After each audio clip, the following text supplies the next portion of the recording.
This is the only health blueprint you need in 2026 to transform your life. I'm going to literally be giving you the full day-to-day structure backed by real science and real data that is going to allow you to unlock maximum levels on the day-to-day of energy, focus, clarity, and creativity. Watch this video, share this video. This is the video that you needed to find at the end of this year to transform your life in 2026 from a health perspective. We're going to be covering 4 topics within this video that are going to lay the foundations and allow you to transform your health once again in 2026. Number 1, please wind up every single morning. The reason you want to wind up every single morning is because you need to prime your body and your mind for peak performance. You don't just start up a car, 9 out of 10 times, you don't just start up a car and floor it to where you're looking to go. If you do that, the car might be fine for a little while, but eventually you'll break some shit. Eventually something will happen and it's not sustainable. Sustainability, malleability, these things are key in order to achieve and unlock the long-term home runs, the big swings that we're after in life. So make sure you're priming your body and your mind for peak performance each day by winding up or having a morning routine. Your wind up routine needs to consist of 3 to 4 pillars. If you want to execute these pillars in a different order than how I suggest, or different habits within the pillars, that's completely your choice. I'm going to share what's worked for my clients, what's works for me, and you can then discover what would work best for you. The first pillar is hydration. You've been asleep for 8, 9 hours, 6, 7, whatever it may have been. You're dehydrated. As soon as you get up, I want you to head right to the refrigerator.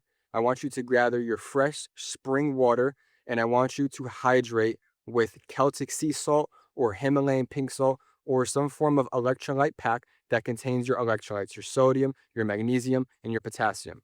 Okay? Ideally, I'd say about 16 to 20 fluid ounces is a perfect way to start, which is a little bit less or a little bit more than your average water bottle. But I do recommend you use glass and not plastic.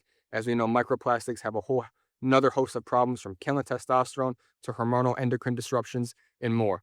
Please use glass. That takes anywhere from about 30 seconds to maybe 2 minutes. Secondly, I want you to immediately slap on some shoes, some boots, some slippers, and I want you to immediately go for a walk outside. And if you can, try to time your walk and your outside movement with the sunrise. If you can catch the sunrise or you can catch the sun up coming up in the air, that's the best you can be. If you tend to get up a bit later and the sun is already up, then that's cool too.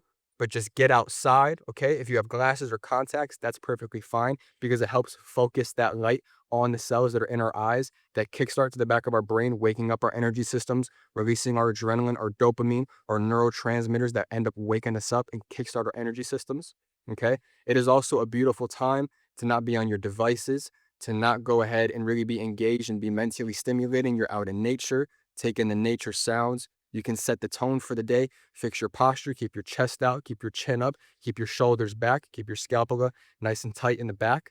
Okay, this is also a great time to kind of just plan out your day if you don't do that the night before. This is also a great time if you're spiritual, as I am. It's a great time for some prayer. A beautiful way to start the day is to express some gratitude, give thanks. As soon as you're finished with your walk, anywhere from 5 to 10 to 15 minutes, head back inside. And I recommend doing some form of grounded, getting yourself in the present moment, but with a certain level of focus. And my activity of selection is meditation.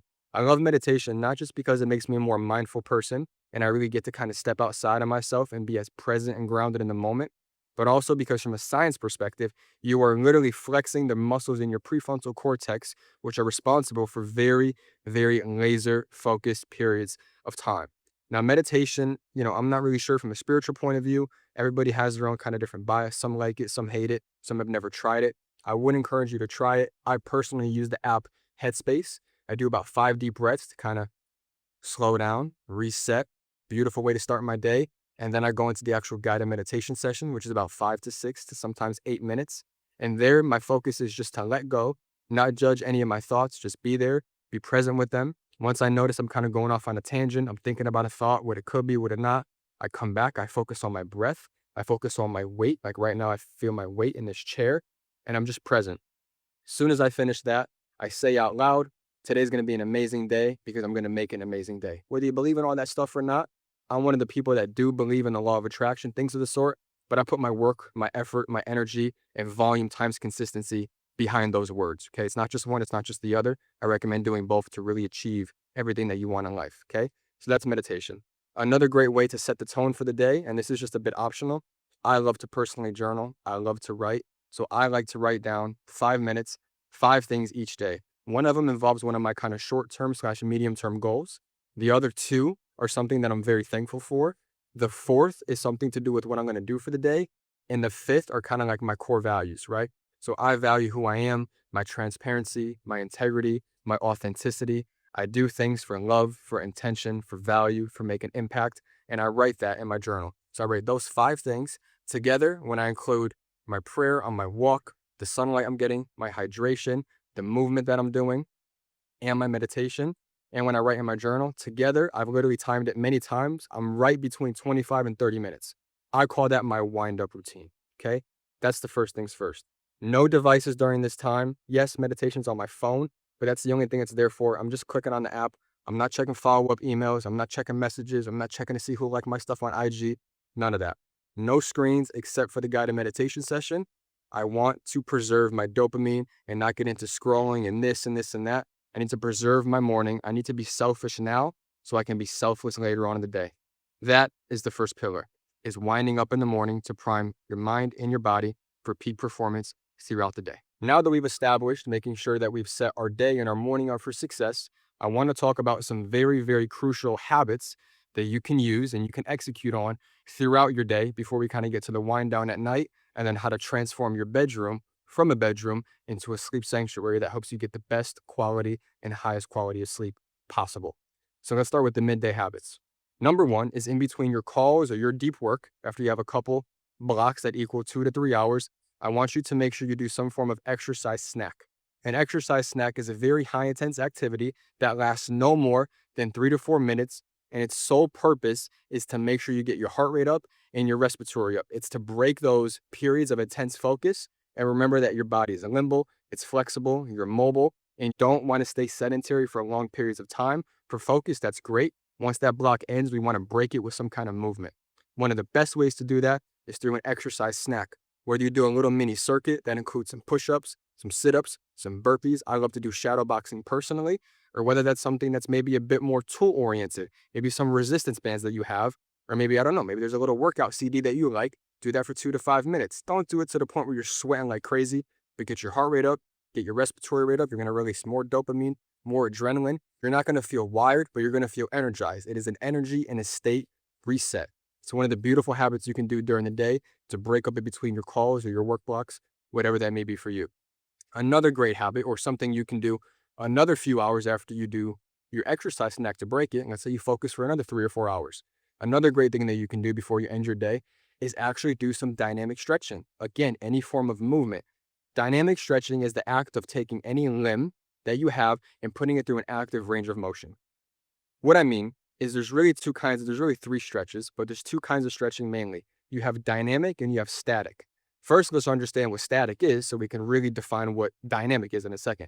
Static is when you take like a muscle, let's say legs, for example. It's like when you take your leg and you kind of pull it behind you and you hold. It's a pull and hold motion, or grab and hold. That's static. Beautiful habit to do before bed or when you first wake up. But during your day, or even before or after a workout, any kind of workout, dynamic stretching is key. Dynamic is the active range of motion. So again, if we go back to the example of the legs, it's not taking my leg and pulling it, which is static. It'd be taking my leg and swinging it through it. If it was my shoulder, it'd be active rotations like this, where static would be holding it behind my head and just holding there for the stretch. That's the difference. It's another great way, again, to move your blood around, circulate your body, your organs, your muscles, and again, break the sedentary cycle with some form of movement. That's another great habit. Another thing that I like is make sure after every time you eat, if possible, I get it, we all have schedules. If possible, make sure you go for a walk after every meal. I don't care if it's a snack, I don't care if it's a whole meal. Walking after every meal aids in digestion, blood circulation, metabolism. It just bolsters your cardiovascular health like you wouldn't believe. There was a study that was done that if an individual, I believe they started at age like 19 or 20, so a bit younger, so if you're a bit older, Still applies to you, but you do lose a little bit of time. If you go for just 2 walks a day, one in the morning, right, like we talked about, and at least one after a meal, you're probably eating more than once a day. But if you go for just 2 walks a day, between 10 and 15 minutes, the study was done, you can literally add an extra 10 to 11 years onto your lifespan of quality years just by taking a 10 to 15-minute walk twice a day. How beautiful is that? So make sure you start implementing it. If you can go for a walk after every meal, God bless you. Okay. That is a perfect habit. And oh my God, I love it. It's another way to get sunshine throughout the day, not just in the morning and not just at night, like we'll talk about. So those right there are kind of 3 really good habits I love midday: walking after every meal, doing some kind of dynamic stretching to break up those work blocks, and then a high intensity exercise snack to also break up those work blocks. Okay. I now want to move into the later part of the day. About this time, your work should be done. You really shouldn't be looking at screens. This is your period of time to wind down at night. Very similar to your wind up routine in the morning, your wind down routine is just the opposite and just as important, if not even more important. The reason why I say that is the purpose of the wind down routine is to let your body know, you're signaling to your mind, which your body then carries out on behalf of your mind. Hey, we're moving into that last phase, that last time of our day where we need to rest, recover, and prime our body to reset for the coming hours in the next day. There's no more mentally stimulating, strenuous activity that should be happening.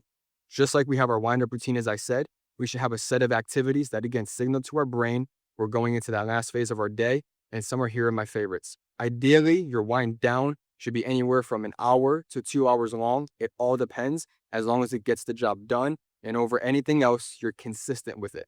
I'll give you my wind down, for example. The first thing that I do is I have an alarm set on my phone 90 minutes before I actually want to go to bed. When that alarm goes off, typically if I am doing any work, I find a place where I can stop almost immediately where I feel good. I could pick up on it the next day, or I just finish what I can.